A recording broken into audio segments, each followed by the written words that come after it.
Hi, my name is Zoe, and today I will be talking about how we can use artistic media, such as children's books, as educational tools for raising awareness around marine conservation. Climate change is a complex scientific and social problem. Young people today are facing the many challenges introduced by older generations from excessive resource extraction and industrial combustion, which leads to high levels of greenhouse gases.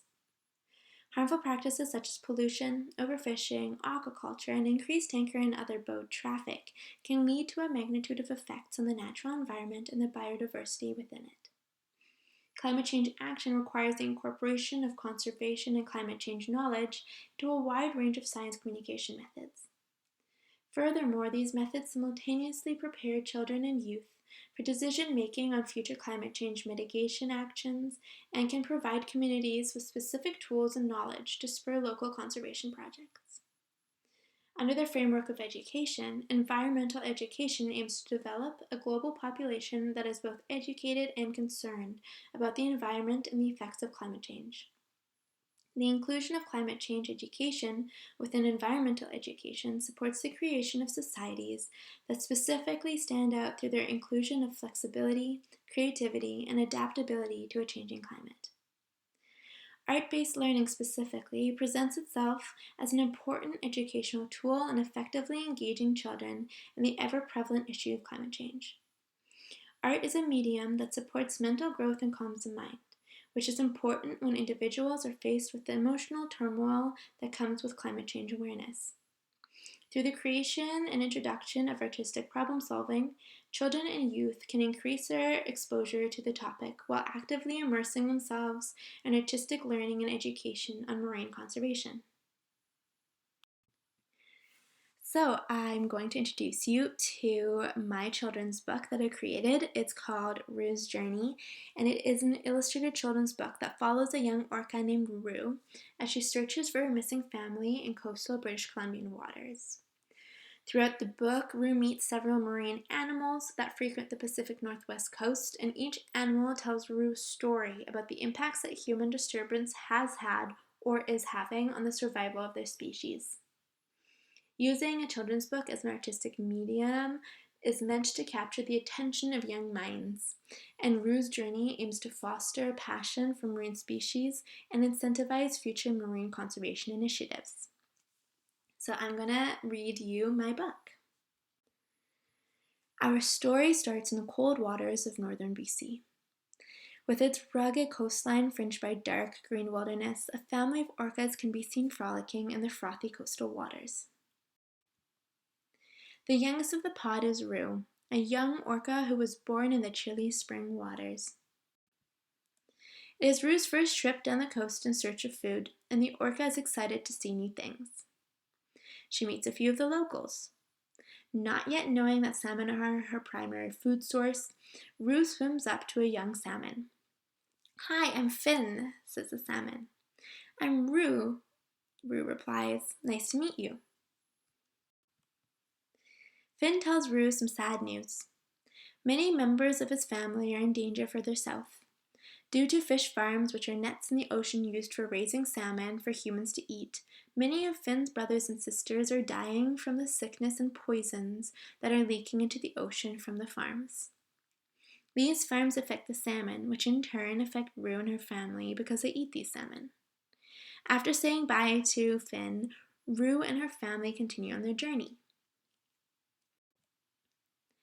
They swim and they swim until suddenly a large shadow looms overhead. It is the hull of a large tanker, which is used to transport big loads across large distances. With the tanker came noise that hurt Rue's ears and made her lose direction.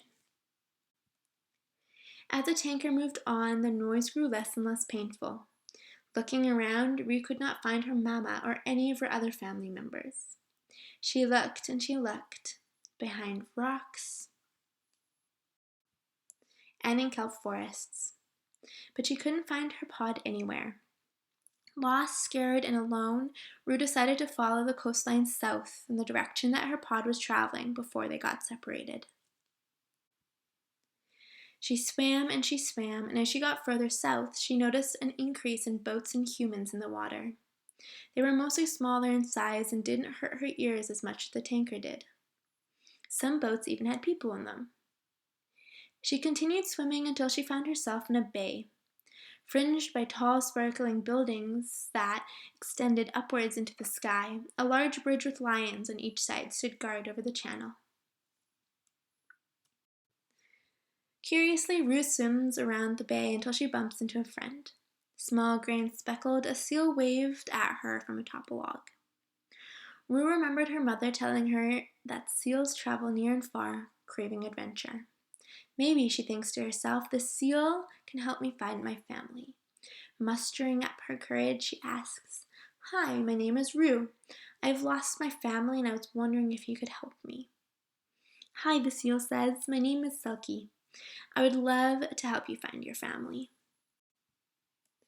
The two new friends swim out of English Bay and enter the Strait of Georgia. From there, Selkie guides Rue through the small network of islands along Active Pass. Along the way, the two travelers meet a variety of different characters, each telling a new story. First, Rue and Selkie meet the mighty bald eagle. Sitting on an outcropping with a freshly caught fish, he tells them the story of his family. When his parents were young, his species faced a threat like none other: DDTs. A chemical used to kill insects, DDTs were bad for the natural world. The shells of the eggs became fragile and weak, leading to a smaller number of chicks being born each year. Luckily, DDTs were banned, and the bald eagle family recovered. Even though their population is stable again, they are still affected by other human pollution and plastic, which is passed to them through the fish they eat. Ending his story, the eagle said goodbye and leapt off of the rock, soaring up into the sky. Waving goodbye, Selkie turned to Rue and said, "If his family gets sick from poisons that the salmon eat, then we also can get affected because we also eat fish." Nodding, Rue agrees. She tells Selkie about the story that Finn the salmon told her all those days ago. "We need to stay away from the fish farms in order to make sure we don't eat the sick fish or their pollution," Rue says. Nodding in agreement, Selkie continues, "We should also stay away from the river or streams that run into the ocean along Vancouver because they carry poisons from the land farms." Continuing on their journey, they swim until they see a large ship. It is a fishing vessel, one which is catching thousands of herring each day. Herring are a primary food source for many coastal animals, salmon being one of them. A small school of herring swims up to Rue and Selkie. They tell the two travelers about how many of their brothers and sisters get caught in the nets. Just when Rue is feeling particularly sad about the herring, the small school of fish spin back towards them and announce that, "We saw a pod of orcas swimming by here a few hours ago." And they all pointed their small pectoral fins in the direction that the pod swam in. Filled with joy, Rue leaps into the sky. Continuing their journey north, Rue and Selkie swim until they reach waters with a lot less people and a lot more animals. Animals such as the sea otter. The otters tell Rue and Selkie a story about their family history on the BC coast. Many years ago, when the fish were plentiful and the waters cleaner, their ancestors were hunted for their coats, causing a decline in their population. Because otters eat purple sea urchins, the number of urchins multiplied with the lack of predators. Later on, the sea star was also hit by wasting disease, which is another key predator. The urchins ate all of the bull kelp, which quickly changed the ecosystem. As the otters finished their story, a small otter swam up to Rue and Selkie. "We just passed a pod of orcas," she said. Gesturing towards a bay close by, she continued, "They said they were looking for a young orca, and we were thinking that it might be you."